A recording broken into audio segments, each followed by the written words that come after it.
Hi everybody, just wanted to give everybody an update. I know I was supposed to start the bicycle trip today, but I ended up not being able to start it.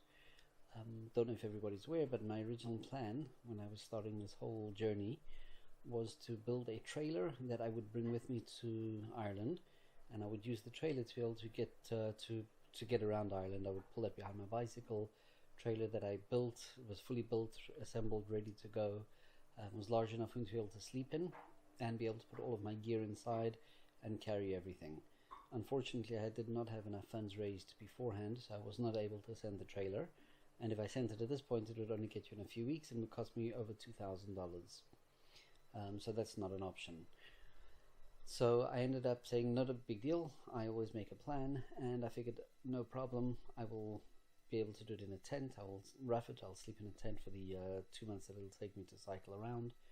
Not the end of the world. I bought everything I needed. I bought panniers for the bicycle, front and back racks, panniers, gear, sleeping gear, tenting gear, camping gear, everything that was needed so that I could make this trip. I loaded everything on my bike today, and guess what? Way too heavy. Everything was too heavy for me to even try to steer the handlebars, never mind cycle with it. In fact, standing on the kickstand, the actual kickstand snapped in two and the entire bicycle fell over. So I had to go back to the drawing board. I decided I would look around here to see if I could find a trailer that I could carry gear in, that I could tow behind the bicycle. I wouldn't be able to sleep in it, of course, but at least something that I could tow my gear in, take off a lot of the weight from the bicycle. I called about 5 different stores. Nobody had anything in stock. They told me it would take about 4 or 5 days at a minimum to be able to get the stuff to me, to get a trailer to me.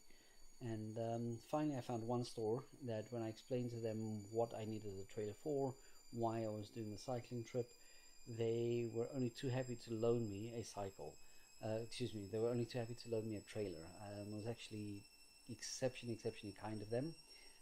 It's a trailer specifically designed to be able to carry goods. It's not for children, it's designed specifically to be able to carry cargo in.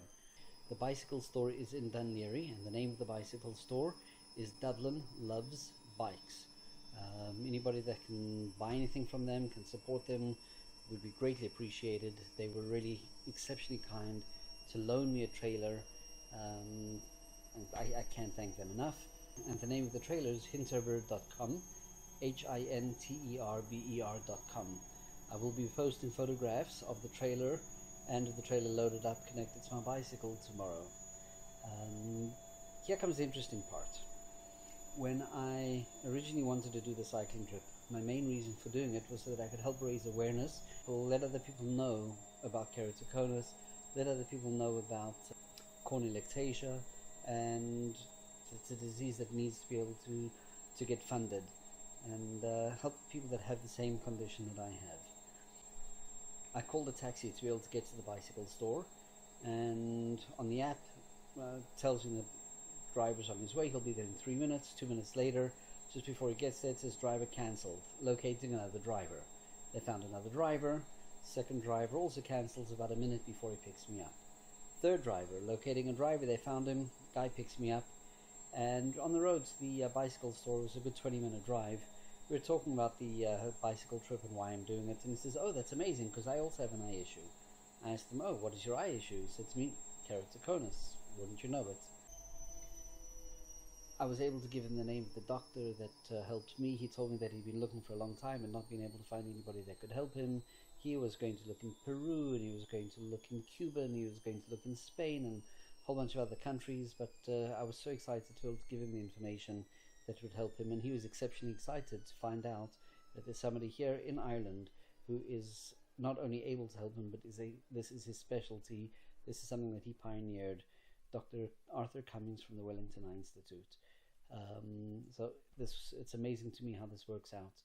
You know, God absolutely works in mysterious ways, there's no question to me, and every once in a while we are lucky enough that we can actually see behind the curtain. It doesn't happen often, but every once in a while we can see the machinations behind the curtain and see what is actually happening. Well, that is basically the end of the update. Tomorrow morning I will be assembling the trailer, and then I have to go buy a tarp because there's no top to the trailer. I'll be loading all of my gear on there, tarping it up, and planning on heading out by midday tomorrow on the trip, and I will update everybody tomorrow evening. See you guys on the next road.